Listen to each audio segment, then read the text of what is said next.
श्री कृष्ण कहते हैं, षटतिला एकादशी के दिन तिल का दान, तिल से स्नान, तिल से हवन और तिल से व्रत का पालन करना अत्यंत शुभ फल प्रदान करता है।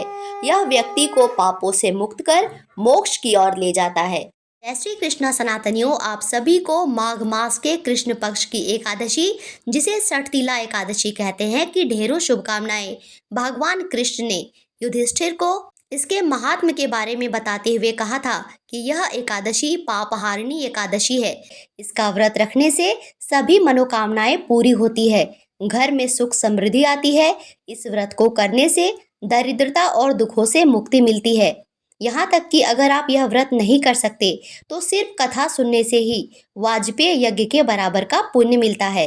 1000 गोदान के बराबर का फल सिर्फ एक एकादशी व्रत से मिलता है।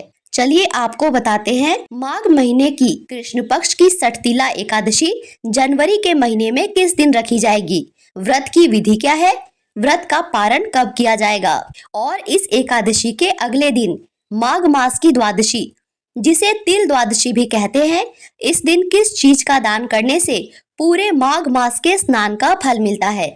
तो बने रहेंगे वीडियो के अंत तक और ऐसी जानकारी समय से पहले पाने के लिए मेरे चैनल को सब्सक्राइब करना मत भूलिएगा।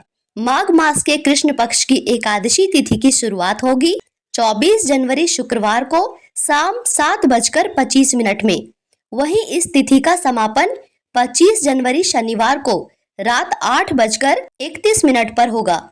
ऐसे में 25 जनवरी शनिवार को षटतिला एकादशी का व्रत किया जाएगा और वैष्णव जन और गृहस्थ जन सभी एकमात्र इसी दिन षटतिला एकादशी का व्रत धारण करेंगे और भगवान श्री हरि की विधि विधान से पूजा करेंगे।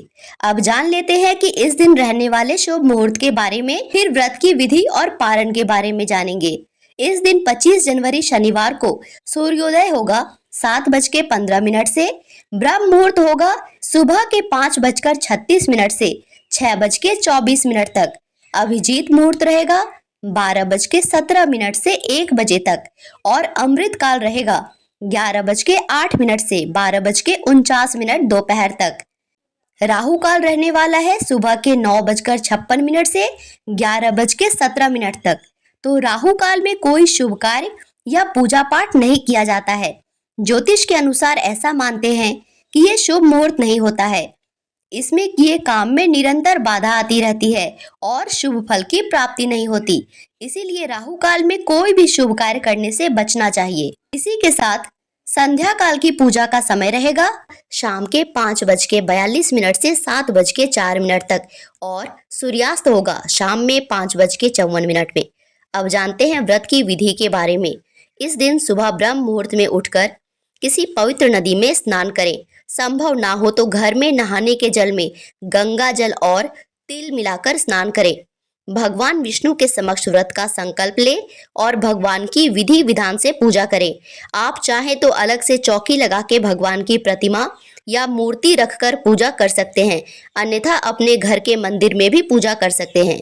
इस दिन स्वयं भी पीला वस्त्र धारण करें और भगवान को भी पीले वस्त्र अर्पित करें। श्री हरि को पीली फल, पीली फूल, पीले मिठाई अर्पित करें।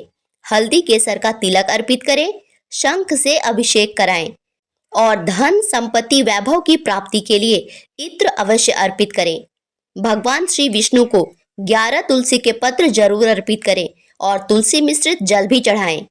ओम नमो भगवते वासुदेवाय मंत्र का 108 बार भगवान के समक्ष जाप करें। इस एकादशी में तिल का विशेष महत्व है, तो नहाने के जल में तिल मिलाकर स्नान करें। भगवान विष्णु को तिल अर्पित करें और एकादशी पारण पर तिल का दान जरूर से जरूर करें। ऐसा करने से माघ मास के स्नान के बराबर आपको अनंत पुण्य की प्राप्ति होगी। आपको धन धान्य और वैभव का आशीर्वाद मिलेगा। फिर धूप दीप दिखाकर एकादशी व्रत की कथा सुने और कपूर की आरती करें। पूरा दिन व्रत करें और संध्या काल के समय विष्णु पुराण में वर्णित है, एकादशी के दिन भगवान विष्णु लक्ष्मी माँ के साथ पृथ्वी पर भ्रमण करने आते हैं और संध्या काल में वे हर घर में प्रवेश करते हैं। तो संध्या काल में अपने घर के मंदिर में तुलसी माँ के समक्ष केले पेड़ के सामने शुद्ध घी का दिया, सुगंधित धूप अवश्य प्रज्वलित करें। घर की साफ सफाई का विशेष ध्यान रखें। मुख्य द्वार को भी साफ सुथरा रखें।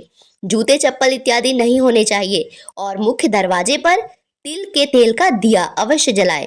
ऐसा करने से माँ लक्ष्मी आपके घर में अवश्य ही प्रवेश करेंगी और आपका घर अन्न धन सुख समृद्धि से भर जाएगा। लक्ष्मी नारायण की कृपा आप पर और आपके परिवार पर बनी रहेगी। अब जानते हैं कि एकादशी का पारण कब करना है।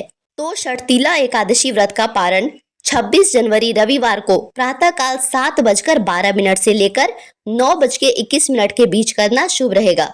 इसी के साथ 27 जनवरी को मासिक शिवरात्रि और प्रदोष का व्रत रखा जाएगा। 29 जनवरी को माघी अमावस्या और मौनी अमावस्या का पर्व मनाया जाएगा और इसी के साथ 30 जनवरी से माघ गुप्त नवरात्रि की शुरुआत होगी। आशा करती हूँ कि ये जानकारी आपके लिए अवश्य उपयोगी रही होगी। जानकारी अच्छी लगी हो तो चैनल को सब्सक्राइब और वीडियो को लाइक करके कमेंट में राधे राधे लिखना मत भूलिएगा। एकादशी के दिन आपको मेरे चैनल पर एकादशी व्रत कथा और आरती अवश्य सुनने को मिलेगी। वीडियो देखने के लिए धन्यवाद। राधे राधे।